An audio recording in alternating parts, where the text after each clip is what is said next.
Pencarian jati diri.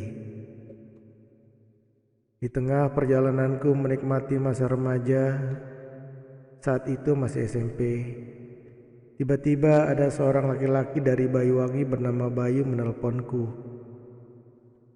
Aku tidak tahu dia mendapatkan nomor teleponku dari mana, dan dia tidak mengizinkanku bertanya-tanya. Kue ora sah kakehan cangkem. Kalimat yang singkat cukup efektif untuk membendung pertanyaan-pertanyaanku. Aku ngerti kowe mengenang, sakawangon. Lanjutnya, apa-apaan ini? Ada seseorang nun jauh di sana mengenalku, sementara aku tidak tahu ada gambaran tentang siapa dia. Apakah ini ada kaitannya dengan kesenanganku akan hal-hal berbau mistis?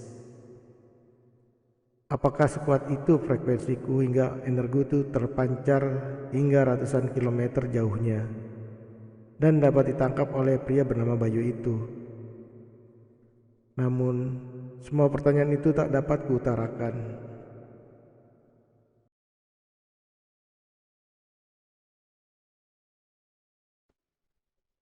Sebenarnya saat itu aku tidak mencari seorang guru, tetapi sejak menghubungiku, Mas Bayu selalu menuntun untuk melakukan apa yang harus dilakukan. Hingga saat ini pun aku tidak pernah bertemu langsung dengannya. Yang aku tahu, saat pertama kali mengontakku, dia mempunyai satu anak dan mempunyai keterampilan menyembuhkan melalui metode totok. Itu saja. Sebenarnya bisa saja aku tidak menanggapi Mas Bayu yang benar-benar tidak ku kenal sebelumnya. Namun, mengingat komunikasi kami berjalan lancar dan dia dapat dijadikan tempat berdiskusi saat aku harus mengambil keputusan, akhirnya aku menjaga tali silaturahmi dengannya. Kepercayaanku dengannya berawal saat ada seorang nenek di dekat rumah yang sakit, dan aku mendiskusikan sakitnya dan bagaimana mengobatinya. Sesuai dengan arahan Mas Bayu, akhirnya nenek itu bisa sembuh di tanganku. Dari situlah aku mulai menemukan seorang yang dapat menuntun jalanku.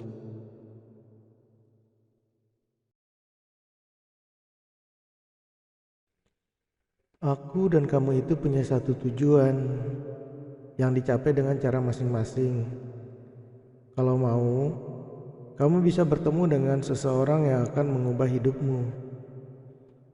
Ujarnya merujuk kepada guru spiritualku yang kuceritakan di awal buku ini. Komunikasi pertamaku dengan Mas Bayu saat kelas 3 SMP ini akhirnya membuka jalan hingga ke posisiku sekarang. Mas Bayu memberikan nomor seseorang di Yogyakarta dan memintaku menghubunginya. Aku menghubungi nomor itu dan memperkenalkan diri sebagai adik Mas Bayu. Seseorang yang akhirnya menjadi guru spiritualku itu langsung paham dan berkata, "Oh iya, kamu Ganang ya?" Demikian awal perkenalanku dengan Simbah yang tidak dapat kubocorkan identitasnya di buku ini, bahkan namanya pun sekalipun.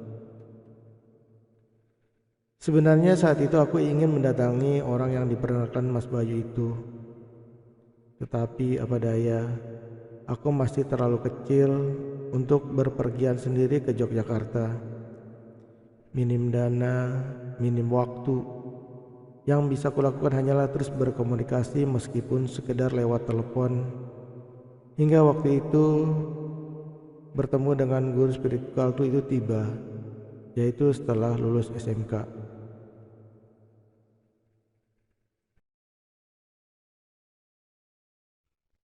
Menjadi petualang kerja di usia muda. Selepas SMP, aku masuk ke SMK Bunda Satria Wangon, mengambil jurusan otomotif. Seperti yang sudah-sudah, tidak sulit bagiku mengikuti pelajaran di sekolah, karena aku memang bisa menyerap pelajaran dengan mudah. Saat masih di sekolah, ada seleksi untuk posisi sebagai tenaga pengelasan di Pertamina Cilacap. Dan aku lolos. Sehingga saat lulus sudah tidaklah bingung lagi mencari pekerjaan, bahkan saat ijazahku belum keluar. Bekerja di BUMN dengan gaji cukup besar sangat menyenangkan bagiku mengingat teman-teman seusiaku banyak yang masih mencari pekerjaan. Menjalani pekerjaan ini hanya dapat kulakukan selama 1,5 tahun. Aku senang dengan uangnya, tapi aku tidak suka dengan pekerjaannya. Tidak ada yang salah dengan pekerjaan ini. Aku hanya tidak mengalami kepuasan dalam hati. Kinerjaku memang bagus, tapi aku merasa tidak menjadi diri sendiri. Sungguh menyiksa.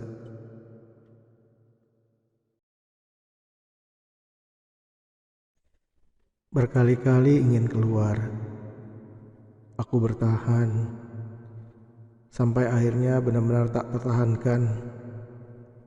Sudah, cukup.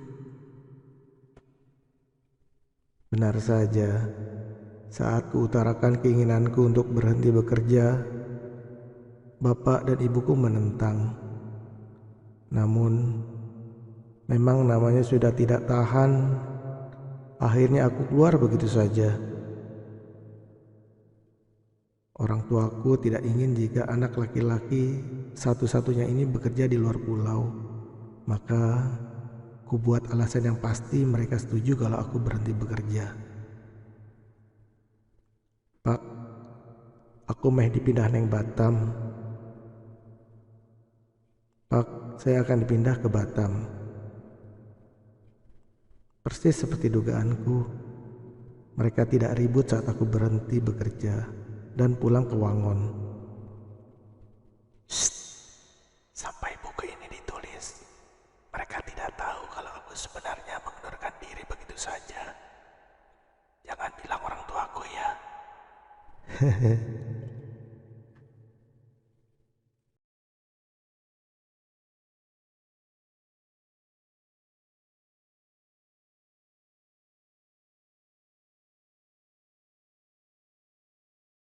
Namanya juga kerja di BUMN.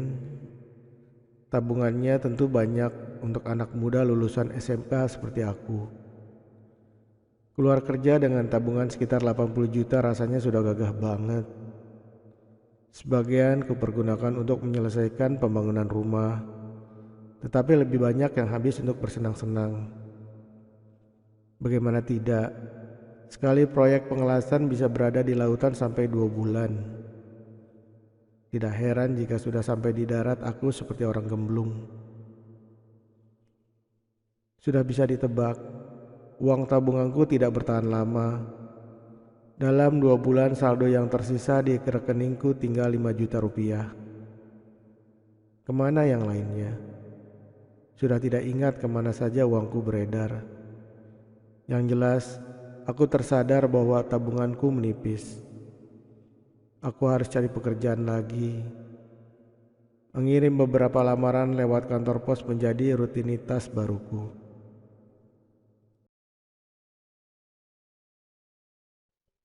Dalam waktu 2 minggu, datanglah panggilan dari satu perusahaan otomotif di Cikarang. Tidak menunggu lama, aku segera berangkat untuk mengikuti pelatihan selama 3 bulan. Waduh, ternyata pekerjaan ini lebih gila-gilaan dari yang pertama. Berdiri seharian dalam melakukan pekerjaan tidak pernah kubayangkan. Setelah pelatihan selama 3 bulan usai, batinku bergejolak. Aku iki manungsa duduk robot. Ini bukan dunia saya. Keluarlah aku dari pekerjaanku. Sudah jauh meninggalkan rumah, kepalang tanggung jika aku kembali ke Wangon. Kulanjutkan petualanganku dengan mencari pekerjaan lagi melalui internet.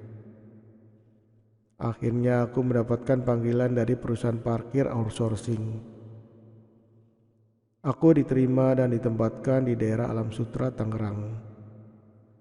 Tugasku adalah input data kendaraan ke dalam komputer.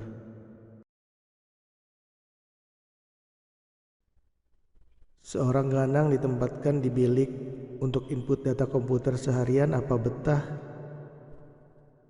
Tentu tidak. Apalagi sering nombok jika data yang masuk tidak sesuai dengan uang yang di tangan. Bayangkan saja, jika dalam sehari ada selisih Rp30.000 dikalikan sebulan. Giliran gajian semuanya lunas dan aku pulang tidak bawa uang. Setelah 2 minggu bekerja, akhirnya keluarlah kalimat andalanku. Ini bukan dunia saya. Tidak mau menjadi pengangguran di perantauan. Mengirim lamaran kembali kulakukan. Kali ini tidak tanggung-tanggung. Lamaran kukirimkan ke hotel mewah bintang 5. Hotel Indonesia Kempinski.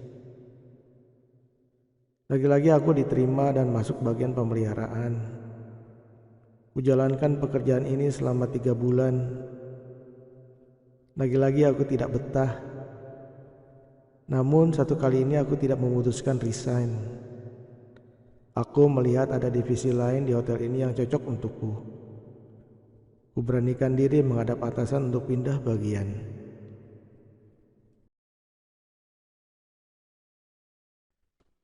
Pak, saya merasa kurang cocok di bagian maintenance. Kalau boleh, saya minta dipindah ke bagian security. Keturutan. Jika sebenarnya di bagian pemeliharaan aku harus berkotor-kotor sesuai keadaan. Kali ini berpenampilan rapi dan menggunakan pakaian safari membuatku tambah gagah. Aku senang pada awalnya. Berada di titik lobi utama, tugasku adalah berdiri sepanjang hari dan menyapa para tamu. Welcome to the Hotel Indonesia Kempinski, sir.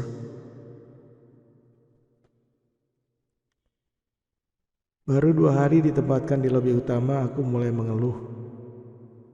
Bibir ini rasa doer, mengucapkan sapaan yang sama selama 12 jam per hari.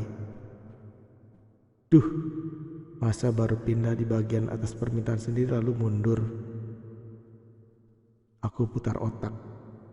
Bagaimana caranya agar tetap bisa bekerja di hotel ini dengan melakukan hal yang kusuka? Aha, jadi security tidak harus di lobi depan kan? Kuputuskan untuk meminta dipindahkan ke titik di mana para petugas keamanan tidak pernah mau dilepaskan di situ. Akhirnya aku meminta untuk dipindahkan ke titik itu, yaitu parkiran lantai 10. Sepakat.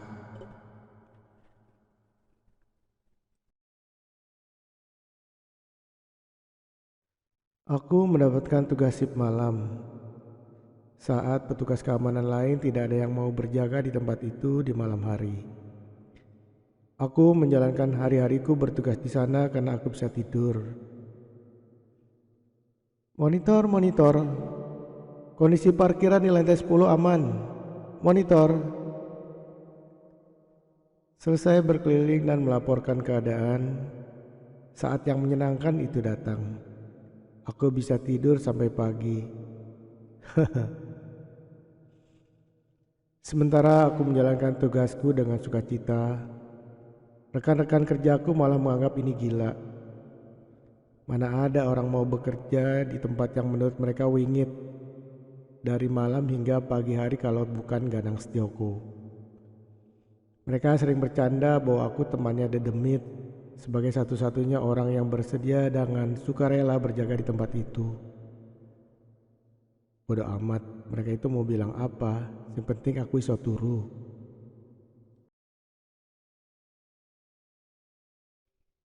Namun, lama-lama bosan juga menjalani pekerjaan yang begitu-begitu saja. Bingung juga mau keluar dari pekerjaan ini. Mengingat aku sudah pindah-pindah bagian untuk mencari posisi yang cocok. Terpaksa jurus akting dikeluarkan lagi. Aku berpura-pura kena demam berdarah karena saat itu memang sedang musim. Dengan alasan ingin beristirahat di rumah. Pihak perusahaan membiayaku untuk pulang. Seminggu di rumah, bapakku bertanya mengapa aku tidak kembali ke Jakarta. Dipecat, Pak, jawabku. Sementara pihak hotel juga menanyaiku kapan aku kembali, sekaligus akan mengurus pergantian biaya rumah sakit selama aku dirawat. Sudah beres semua, sudah saya bayar. Padahal aku sama sekali tidak sakit, apalagi masuk rumah sakit. Aku memang tidak ingin kembali ke Jakarta. Semua pekerjaan yang kujalani tidak ada yang salah. Perusahaan-perusahaan tempatku bekerja juga tidak bermasalah dengan kinerjaku. Namun, aku ingin menjadi diriku sendiri, termasuk melakukan pekerjaan yang memang kusukai.